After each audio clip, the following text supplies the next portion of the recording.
about the sheriff's office cybercrime unit being on scene to obtain video surveillance footage from the theater the shooting happened in. Well, not only to obtain it correctly.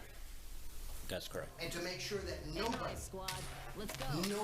even the cop theater, could destroy it, correct? That would be correct. But Proctor told defense attorney Richard Escobar he left the theater without getting those video hard drives.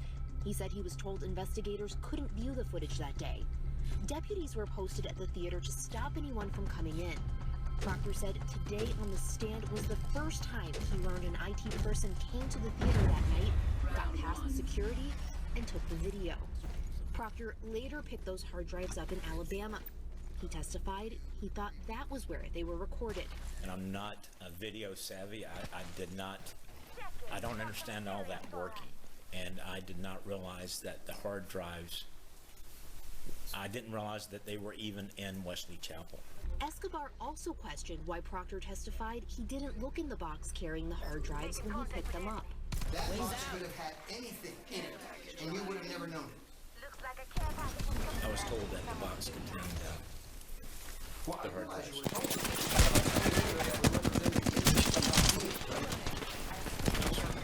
The defense brought a top theater on Monday, questioning Proctor, including mentioning that they may have liability concerns when it comes to this case.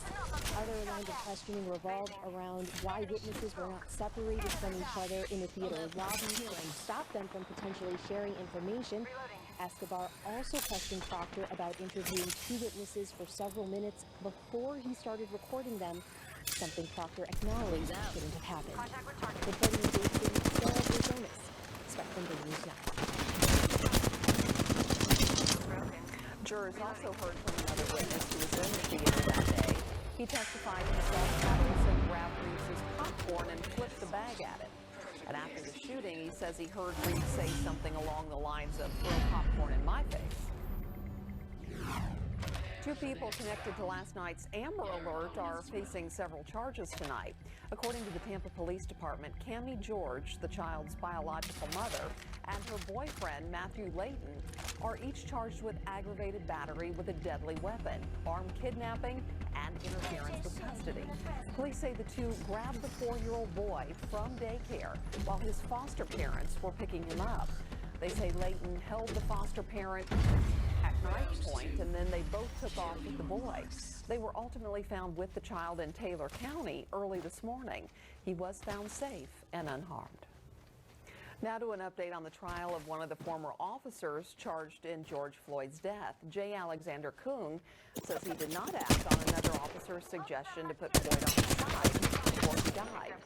Kuhn also admits that he did not ask Derek Chauvin to get off of Floyd's neck or check Floyd's pulse. The former officer also faced questions about his training, including an emergency medical responder course. Kuhn, Tu Tao, and Thomas Lane are on trial for violating Floyd's civil rights. A commercial building in Lakeland caught fire early this morning. There are reports of heavy smoke from the flames. This happened at 1704 Comey Road South in a pretty industrial estate. There's not a ton of information about this just yet, but we'll bring you more details on what happened as soon as we get there.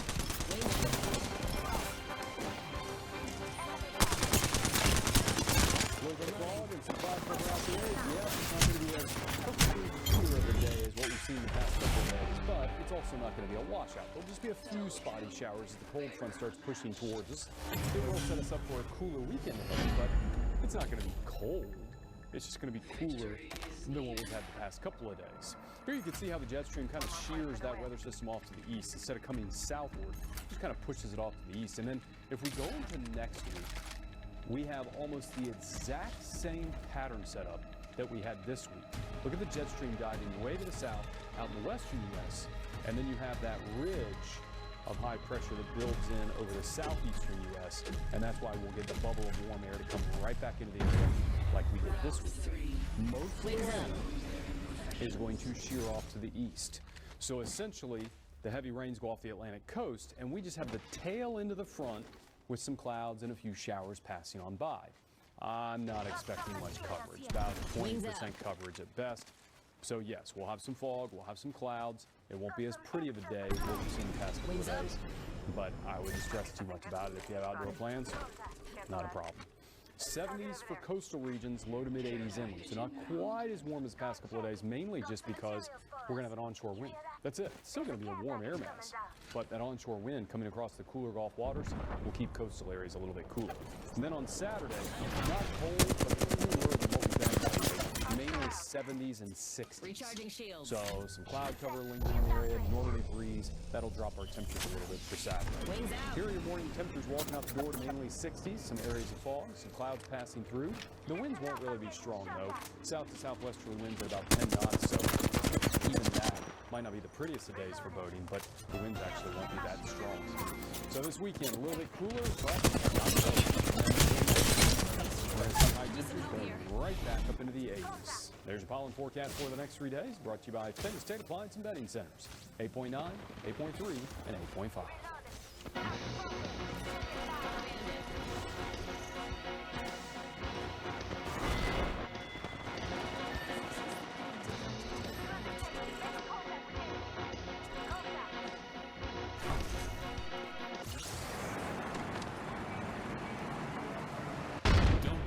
Your money on one-size-fits-all hearing aids delivered to your doorstep. They're not only confusing, they often provide little to no benefit. Hearing loss is a serious health issue and should be treated properly. At Audibel, our hearing care professionals will first look in your ears, then perform a complete audiometric hearing test to determine the best solution for you. We take the time to show you how to properly use your new hearing aid, and we'll be there when you need us. We're putting these moving straps to the test.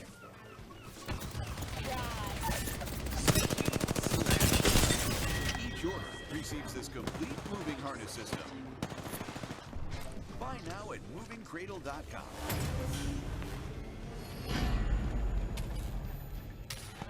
You need furniture, gym equipment, appliances, and more. Wasn't that? Buy now at movingcradle.com. That's movingcradle.com. You may have concerns and questions about the COVID-19 vaccine.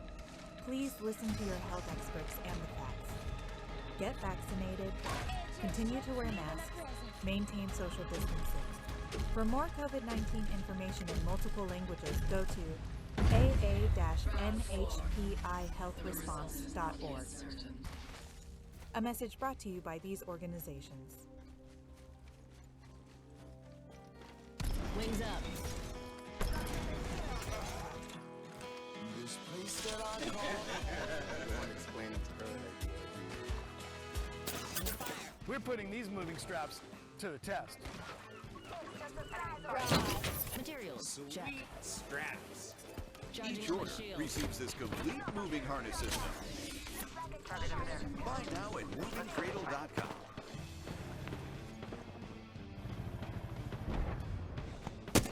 Furniture, gym equipment, appliances, and more. Wasn't that easy? Buy now at movingcradle.com. That's movingcradle.com. Recharging shield.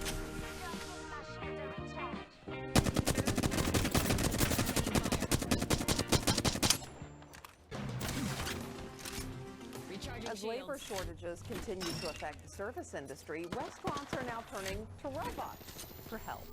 In our special assignment tonight, Spectrum Baby Sky's Gabrielle Arzola shows us Bradenton's newest employee that never needs a day off.